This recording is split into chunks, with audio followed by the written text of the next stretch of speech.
The Phoenix versus the Black Order. You really don't need me to say anything else, but my name is Dorian. This is SEM Comics. We're continuing our coverage of Phoenix with number 3. So our story starts off at the Quarry of Creation, or better known as the God Quarry. The God Quarry is outside the space and time, which, if you read The Fall of the House of X, it seems like every other story said it took place outside of space and time. Which, I have a fundamental question. If it takes place outside of space and time, does it really happen? Now, the God Quarry is where a lot of things have gone down. Now, don't you quote me on this, but if I'm not mistaken, the God Quarry is where Thanos found the Black Infinity Stone. Also, too, the God Quarry is where Loki became the God of Stories. If I'm not mistaken, like I said, don't quote me on it, but I think that's where it happened. I think also too, in Avengers Beyond, that's where they found out about Enigma, which, womp womp, person I never read about right now, whooped his butt. I mean, if I'm not mistaken, the first firmament is there too. Again, don't quote me on it. But the reason why we're here now is because Pericus wants to test out this young lady who we assume is destined to take on the Phoenix. And he even tells her to stay close, because the God Quarry is not a place to stray, because it's not nice to visitors. And sure enough, she wanders off by herself, because that's what Mom used to say, if you don't believe, stink. And all of a sudden, her dad appears. So she's like, it can't be you, you're dead. And he's like, didn't I tell you don't do this? Didn't I tell you don't disrespect the one true, or there's going to be consequences? And all of a sudden there's a rumble, and he's like, look what you done, he's coming. And she's like, what do you mean? Who is coming? So all these bones start coming to the surface. Next thing you know, she is snatched up, and she is looking in the eyes of, I guess, the one true God. And he is pissed that she decided to test his gangster. And now we cut to a moon approximately 3 light years away from Gameworld, where the Phoenix is doing battle with some Asgardian zombies, and CORSAIR is acting like a but you can't really blame him, because this is a normal man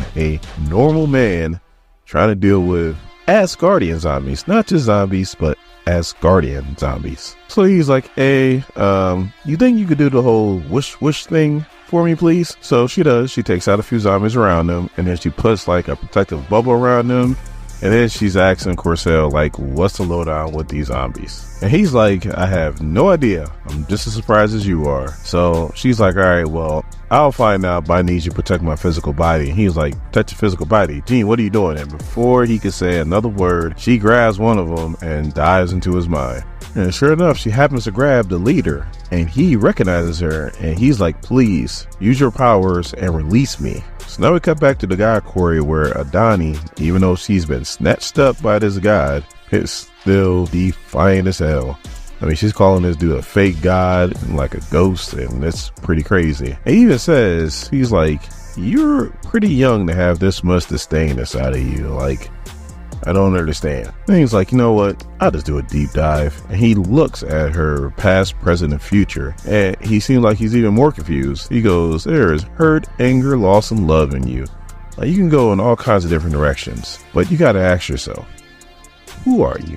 Now, Haken is the name of this zombie leader that's talking to the Phoenix, and he explains how he pretty much didn't like the direction that Odin was leading the Asgardian people, and felt like he would lead them to ruin. So he got a couple of people, and when I mean a couple, I'm talking about like probably hundreds, probably thousands.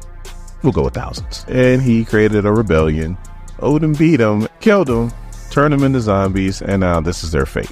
Now the Phoenix and Odin go back, way back, like a million years back. And the Phoenix doesn't want to really rule on what Odin did. Now, she does say that he was probably wrong and pig-headed, but hey, you were willing to kill a whole bunch of your people to try to overthrow Odin, so you're just as bad. But you have been punished for a long time, so she's like, I think it's time for you to rest. And that's what she does. She uses her powers, and poof, all the Asgardian zombies are gone. And CORSAIR is like, oh, that was cool. So all the zombies are gone, but there is a lone feather, raven feather, that's floating in the sky. And CORSAIR's like, it's real. And she's like, you could have told me you did all this for a feather. CORSAIR grabs it, puts it behind his back, goes, what feather? And the Phoenix is like, it's time for you to tell me the truth.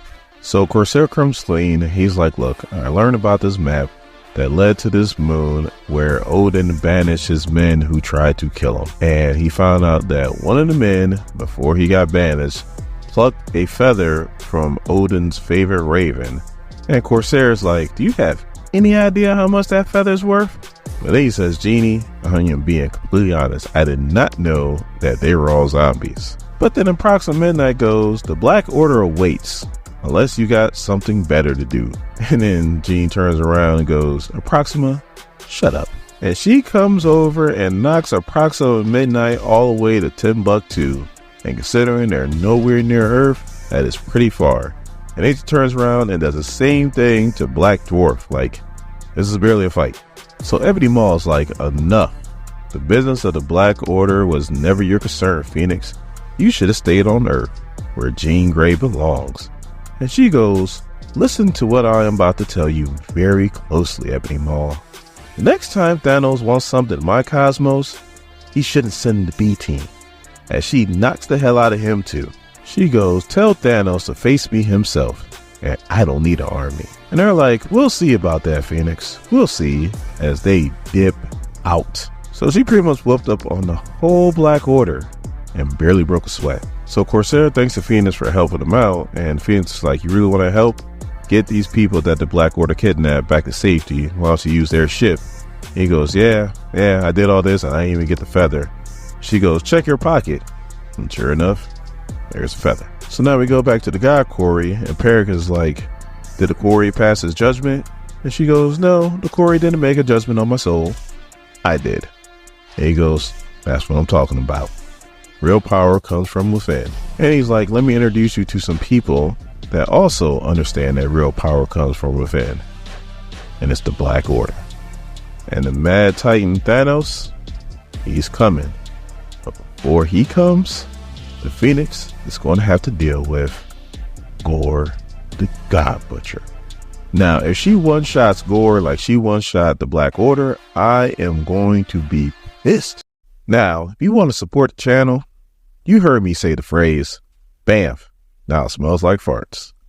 Well, it's not just a phrase anymore. Now we have merchandise. What the hell's wrong with you? Like, are you seriously trying to sell that? You know what? I'm tired of you. BAM!